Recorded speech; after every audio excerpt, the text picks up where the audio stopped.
Sai IAS academy पर आप सभी का स्वागत है। और हमारा विषय है आज का, है ना, हिंदी व्याकरण। हिंदी व्याकरण तो हम जो है, जैसे कि हम बता रहे थे कि हिंदी के हम दो पोर्शन बना रहे हैं। पहले वाले पोर्शन में हम करा रहे हैं हिंदी शब्दकोश, है ना। उसके अंतर्गत हम आपको मुहावरे, बनवर्ड, अनेकर्थी शब्द, पर्यायवाची, विलोम शब्द, तत्सम, तद्भव, श्रुति सम, भिन्नार्थक शब्द, है ना, इस तरीके के शब्द हम करा रहे हैं। दूसरा सेक्शन है हमारा शुद्ध हिंदी व्याकरण का। तो ये जो पोर्शन है वो हमारा है हिंदी व्याकरण। हिंदी व्याकरण, इसमें हम बात करेंगे हिंदी व्याकरण के बारे में, है ना, हिंदी की ग्रामर के बारे में हम, ठीक है। तो शुरुआत कहाँ से हम लोगों को करनी है ना। हम जानते हैं कि पद के भेद, पद के भेद, है ना। अंग्रेजी में आपने एक शब्द सुना होगा, पार्ट्स ऑफ स्पीच।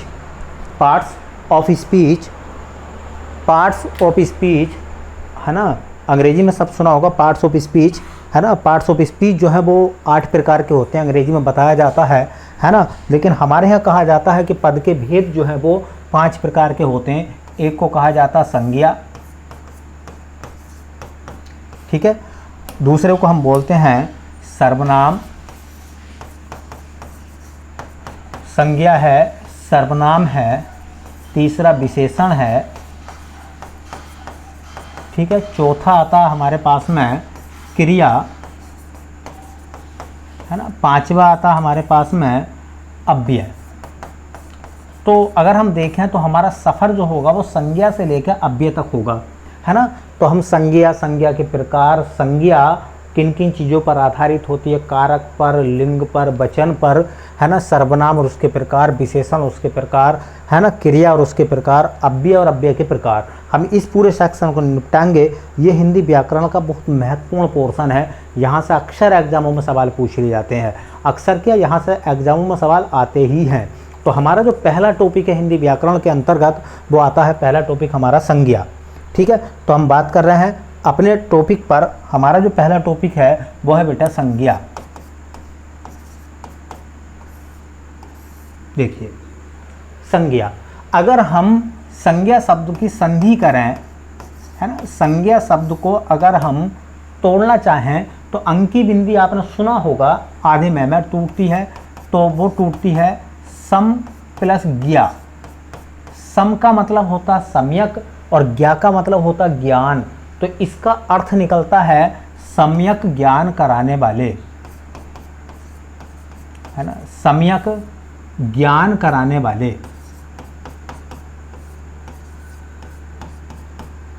ये इसका काम होता है सम्यक ज्ञान कराना, समान रूप से नॉलेज देना, ठीक है। संज्ञा शब्द का अर्थ अगर आपसे पूछता है, पूछा भी है एग्जाम में, ये क्वेश्चन आया है ना, कि संज्ञा का अर्थ क्या है।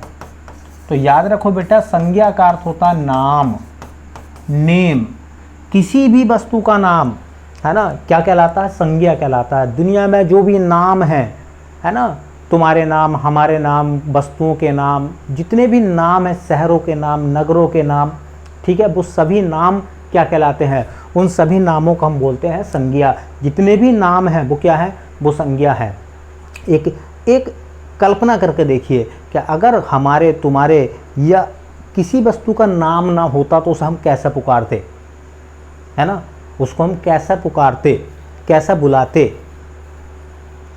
नाम नहीं होता तो दिक्कत आती या नहीं आती, है ना। इसलिए नाम महत्वपूर्ण है ना। अच्छा, जानवरों के नाम नहीं होते, हम रख लेते हैं, जानवरों को पता नहीं होता, है ना। तुमने देखा होगा पेड़ पे बैठे हुए बहुत सारे बंदर, उनमें से एक छोटा बंदर, उनका बच्चा मतलब, है ना, अगर तुम उसके ऊपर किसी चीज़ से हमला करोगे या कुछ उसके फेंक कर मारोगे तो वो एक आवाज़ करता की, है ना, की करके बोलता वो। पेड़ पर से सारे बंदर जो है वो कूद जाते हैं, है ना, वो हमलावर हो जाते हैं। क्यों? उनका नाम नहीं है, उन्हें की करके कहा होगा बचाओ। अब किससे कहा बचाओ ये नहीं पता, इसलिए सारे कूदते हैं, है ना, कि शायद हमसे कह रही है और हमसे कह रही है, इसलिए सब इकट्ठे आ जाते हैं, है ना। अच्छा, तुमने देखा होगा इंसान के अंतर्गत कुछ अलग होता, वो किसी एक का नाम बुलाता, है ना, पिताजी बचाओ, मम्मी जी बचाओ, दादी जी बचाओ, है ना, किस तो जिसका नाम लिया जाता है वो ही बचाता, बाकी सब बैठे रहते हैं। समझ रहे हैं ना, इसलिए नाम महत्वपूर्ण है ना, इसलिए कहा जाता है नाम महत्वपूर्ण है, नाम ही पहचान है एक प्रकार से, ठीक है। तो संज्ञा शब्द का अर्थ हो जाएगा नाम। संज्ञा की परिभाषा क्या है, डेफिनेशन, है ना, वो तुमने देखा होगा, जितने भी नाम हैं सब संज्ञाएं हैं। तो इसे हम क्या कह सकते हैं, डेफिनेशन को हम कह सकते हैं किसी व्यक्ति, कोमा वस्तु, कोमा स्थान तथा भाव आदि के नाम को, किसी व्यक्ति, वस्तु, स्थान, भाव आदि के नाम को है ना संज्ञा कहा जाता है। ये संज्ञा कहते हैं, संज्ञा कहते हैं, ठीक है। तो देखिए व्यक्ति का नाम हो, जैसे मोहन, एक व्यक्ति हो गया तो मोहन एक नाम है इसलिए मोहन एक संज्ञा है ना। श्याम, भाई श्याम एक नाम है इसलिए श्याम संज्ञा है।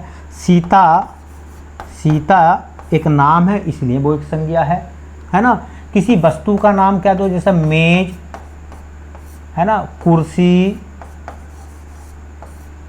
ठीक है, कोई भी वस्तु, है ना, कलम, ये सब वस्तुएं हैं, ये सभी नाम हैं इसलिए संज्ञाएं हैं। किसी स्थान का नाम, जैसे पटना, है ना, ठाकुर द्वारा, मुरादाबाद, ये सब के सब स्थानों के नाम हैं, शहरों के नाम हैं, है ना, इसलिए सब संज्ञाएं हैं। भाव, है ना, जैसे ईमानदारी, भाव भी संज्ञा होती है ना। बेईमानी,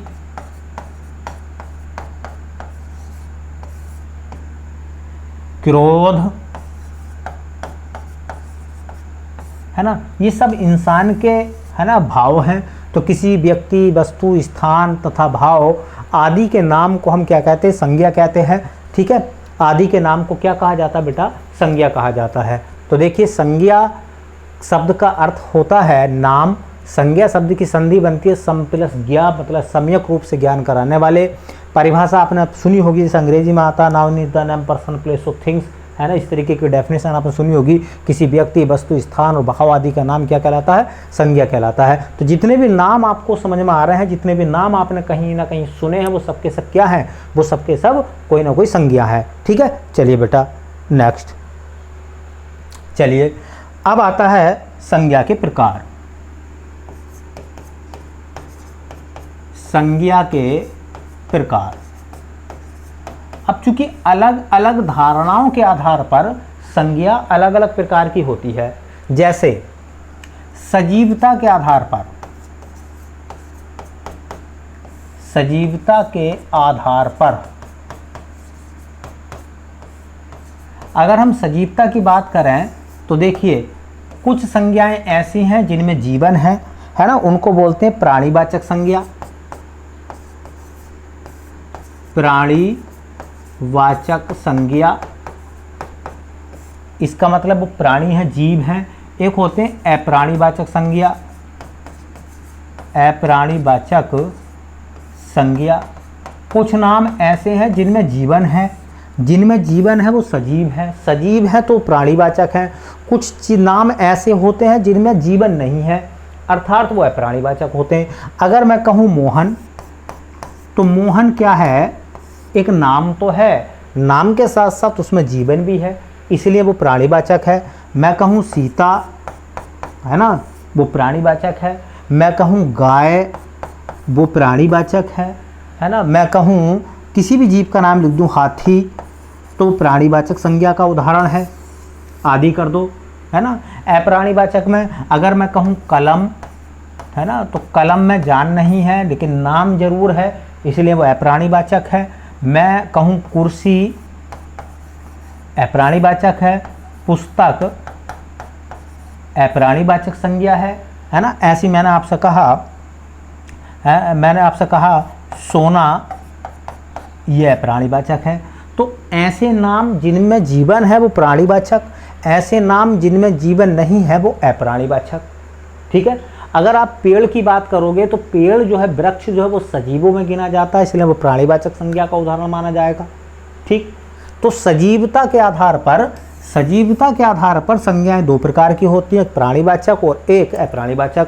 प्राणीवाचक वो हैं जिनमें जीवन है ना, अप्राणीवाचक वो हैं जिनमें जीवन नहीं है। चलिए नेक्स्ट चलते हैं बेटा आगे कहा गया है, देखिए आगे कहा गया है कि गणना के आधार पर, किसके? गणना के आधार पर, गणना के आधार पर संज्ञा के प्रकार, है ना। गणना के आधार पर संज्ञाएं दो प्रकार की होती हैं, एक को बोलते हैं गणनीय संज्ञा,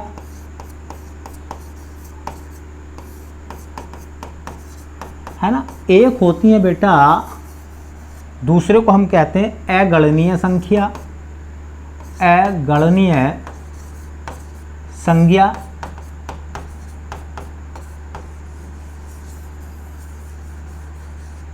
अगणनीय संज्ञा, इसका मतलब बेटा ये होता है कि ऐसी संज्ञाएं, है ना, ऐसी संज्ञाएं जिन्हें आप गिन सकते हैं वो काउंटेबल नाउंस होती हैं, हमारी गणनीय संज्ञा होती है, और ऐसी संज्ञाएं जिन्हें आप नहीं गिन सकते वो अगणनीय संज्ञा कहलाती हैं, है ना। तो याद रखो, अगर मैंने कहा पर्वत तो कितने पर्वत हैं आप कैलकुलेट कर लोगे, है ना। नदी, कितनी नदियां हैं आप कैलकुलेट कर लोगे। शहर, कितने शहर हैं आप कैलकुलेट कर लोगे, है ना। कितनी मेज हैं आप कैलकुलेट कर लोगे, कितनी कुर्सी हैं आप कैलकुलेट कर लोगे। तो ये सारे नाम किसके उदाहरण माने जाएंगे? गणनीय संज्ञा के। अगणनीय संज्ञा का जैसे है ईमानदारी, ईमानदारी एक गुण है और गुण को कैलकुलेट नहीं किया जा सकता। जैसे कि मोहन ईमानदार है, वो उसका विशेषण है ईमानदार, लेकिन वो कितना ईमानदार है ना, उसकी ईमानदारी कितनी है ये आप नहीं कैलकुलेट कर सकते, है ना। जैसे कहा जाता क्रोध, गुस्सा कितना है ये आप कैलकुलेट नहीं कर सकते, ठीक है। तो ये भाववाचक संज्ञा के जितने भी उदाहरण माने जाएंगे, जितने भी भाववाचक संज्ञा के अंतर्गत आएंगे, वो सब के सब जो है वो अगणनीय में कहलाते हैं, वो अगणनीय संज्ञावाचक कहलाते हैं। तो बहुत सारे उदाहरण आप लिख सकते हैं, ईमानदारी, बेईमानी, क्रोध है ना, जिसे आप कैलकुलेट नहीं कर सकते। पानी है, हाँ पानी है, अगर लीटर में है, ठीक है, तो आप कैलकुलेट उसको कर सकते हो, लेकिन पानी शब्द जो अगणनीय में आएगा, ठीक है। तो बहुत सारे ऐसे उदाहरण बनेंगे जो कि किसके प्रकार के अंतर्गत आते हैं बेटा? गणनीय और अगणनीय के अंतर्गत आते हैं। चलिए नेक्स्ट नंबर, तो नेक्स्ट की बात करें, देखिए नेक्स्ट की हम बात करें तो कहा जाता है उत्पत्ति के आधार पर, उत्पत्ति के आधार पर संज्ञा के प्रकार। उत्पत्ति के आधार पर संज्ञाएं तीन प्रकार की होती हैं। एक रूढ़ संज्ञाएं, मैं आपको बाद में और बताऊंगा डिटेल में। रूढ़ संज्ञा, है ना। दूसरा यौगिक संज्ञा, जो यौगिक शब्द होते हैं, और तीसरा योग रूढ़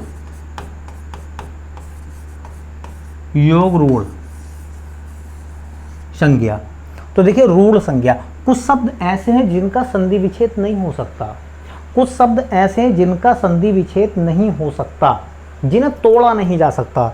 ऐसे नाम जिनको आप नहीं तोड़ सकते हो, है ना, सार्थक शब्दों में जिन्हें आप नहीं तोड़ सकते हो, ऐसे शब्द जिनको सार्थक शब्दों में नहीं तोड़ा जा सकता, ठीक है, वो रूढ़ शब्द कहलाते हैं, वो रूढ़ संज्ञाएं हैं, है ना। जैसे दाल, भाई दाल एक नाम है, तो दाल एक नाम है तो दाल क्या हो गया? दाल एक संज्ञा है, लेकिन दाल शब्द को आप तोड़ नहीं सकते, है ना। कैसे तोड़ोगे? ठीक है, निरर्थक शब्द बनेंगे फिर उसमें, है ना। ऐसी पानी शब्द नहीं टूटेगा, इसलिए वो क्या है? ठीक है। ऐसे देखिए चावल रूढ़ शब्द है ये, घोड़ा रूढ़ शब्द है ना। टांग नहीं तोड़ी जा सकती भाई, टांग शब्द सुना आपने, है ना। हाँ, टांग शब्द, टांग नहीं तोड़ी जा सकती। एक बच्चा बोले भाई साहब टांग शब्द टूट सकता है ना, तो मैंने कहा टांग अपनी हो तो नहीं तोड़ी जा सकती, दूसरे की हो तो भाई तोड़ी जा सकती है ना। तो कुल मिला के टांग शब्द हो गया। मुंह शब्द, है ना, कुछ बच्चे पूछते हैं बोले भाई साहब मुंह टूट सकता, मैंने टूट सकता, अपना ना हो बस। तो मुंह, दाल, है ना, पानी, चावल, घोड़ा, ये वो शब्द हैं बेटा जो शब्द तोड़े नहीं जा सकते, सार्थक शब्दों में जो टूट नहीं सकते, वो सबके सब शब्द क्या कहलाते हैं, वो शब्द क्या कहलाते हैं बेटा, उन्हें बोलते हैं हम रूढ़ संज्ञाएं। ऐसी आपने नाम सुना होगा यौगिक संज्ञाएं। ये संज्ञाएं वो होती हैं जो दो सार्थक शब्दों में बन सकती हैं, जो दो सार्थक शब्दों में टूट सकती है। जैसे एक शब्द आता है अगोचर, ए प्लस गोचर में टूट जाएगा। दूसरा शब्द ये होता है जैसे स्वतंत्र, स्व प्लस तंत्र में टूट जाएगा, नहीं टूटेगा, है ना। जैसे आपने सुना होगा अपवित्र, ए प्लस पवित्र में टूट जाएगा। तो ये यौगिक है। योग रूल का मतलब ये होता है कि ये शब्द देखने में तो यौगिक होते हैं, देखने में कैसे होते हैं बेटा, है ना, देखने में यौगिक लगते हैं, लेकिन अर्थ के आधार पर क्या बन जाते हैं, रूढ़ बन जाते हैं। तो योग रूल की डेफिनेशन क्या हो जाएगी, वे शब्द जो सामान्यतः यौगिक होते हैं लेकिन अर्थ के आधार पर वो रूढ़ बन जाते हैं, उनको हम क्या बोलते हैं, उनको हम कहते हैं बेटा योग रूढ़ शब्द। देखने में वो यौगिक होते हैं लेकिन अर्थ के आधार पर वो रूढ़ बन जाते हैं। मतलब वो शब्द टूट तो सकते हैं लेकिन अगर उनका वास्तविक नाम, वास्तविक अर्थ निकाल लिया जाए तो उनका वास्तविक अर्थ निकालने के बाद वो वास्तविक शब्द नहीं टूटता। जैसे एक शब्द आपने सुना होगा दशानन। अब दशानन शब्द टूट जाएगा 10 प्लस आनंद में, लेकिन दशानन का जो रावण शब्द है ना, वो नहीं टूटेगा बेटा, रावण शब्द नहीं टूटेगा। तो दशानन देखिए, अगर दशानन को कहें तो यौगिक शब्द है, ठीक है, लेकिन दशानन का अर्थ रूढ़ है। दशानन यौगिक शब्द है, दशानन का अर्थ रूढ़ है, इसलिए दशानन, पूरा दशानन शब्द जो वो किसके अंतर्गत आएगा बेटा, योग रूढ़ में आएगा, है ना। जैसा आपने नाम सुना होगा, आपने नाम सुना है नीलकंठ। नीलकंठ शब्द दो शब्दों में से बनकर बना है, टूट सकता है, तो इसका मतलब यौगिक है, लेकिन नीलकंठ का अर्थ होता है भगवान शिव, इसलिए ये शब्द जो है वो दो शब्दों में नहीं टूट सकता। ये रूढ़ शब्द है, ये यौगिक शब्द है, इसलिए इसको हम योग रूढ़ शब्द मानते हैं, है ना। ऐसे तुमने नाम सुना होगा लंबोदर। लंबोदर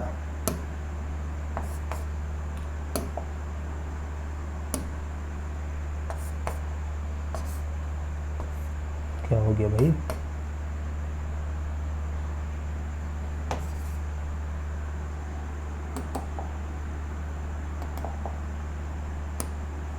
लंबोदर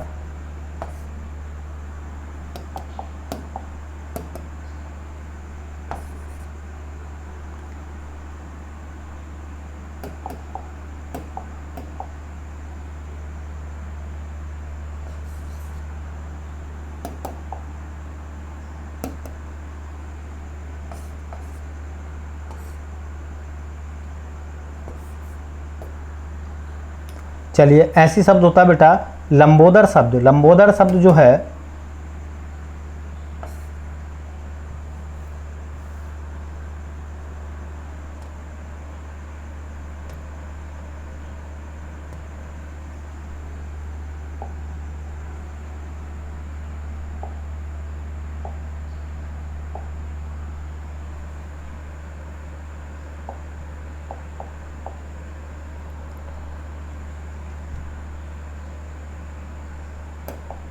देखिए, ऐसे मैंने शब्द बताया था लंबोदर।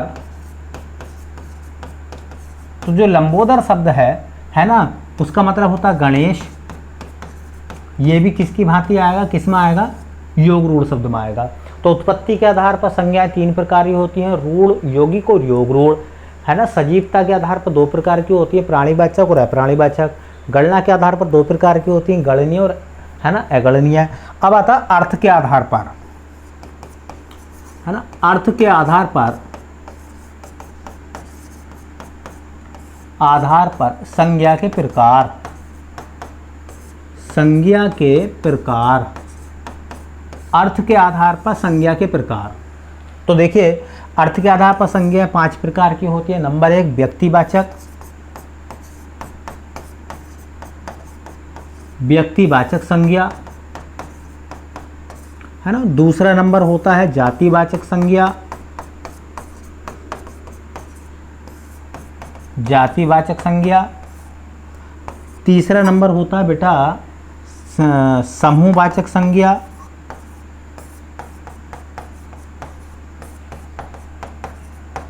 है ना। चौथा नंबर होता है बेटा द्रव्यवाचक संज्ञा, द्रव्य पदार्थ, द्रव्य या फिर पदार्थवाचक संज्ञा। और बेटा 5वां नंबर होता है भाववाचक संज्ञा। ठीक है, तो देखिए अर्थ के आधार पर संज्ञा 5 प्रकार की होती हैं, गणना के आधार पर 2 प्रकार की होती हैं, उत्पत्ति के आधार पर 3 प्रकार की होती हैं। ठीक है, और अर्थ के आधार पर 5 प्रकार की होती हैं। तो अर्थ के आधार पर संज्ञा के प्रकार कितने बेटा? 5 प्रकार हैं। अब हम नेक्स्ट वीडियो में क्या करेंगे, एकक संज्ञा के बारे में हम विद डिटेल में चलेंगे, विद डिटेल में इसकी जानकारी लेंगे। जैसे ये टॉपिक अपना ख़त्म हो जाएगा संज्ञा वाला, तो इससे रिलेटेड जितने भी क्वेश्चन होंगे वो मैं आपको क्वेश्चन सेट कराऊंगा ताकि आपकी अच्छे से प्रैक्टिस हो जाए। ठीक है, तो मिलते हैं बेटा नेक्स्ट वीडियो में, है ना। तब तक के लिए आप सभी का बहुत बहुत धन्यवाद।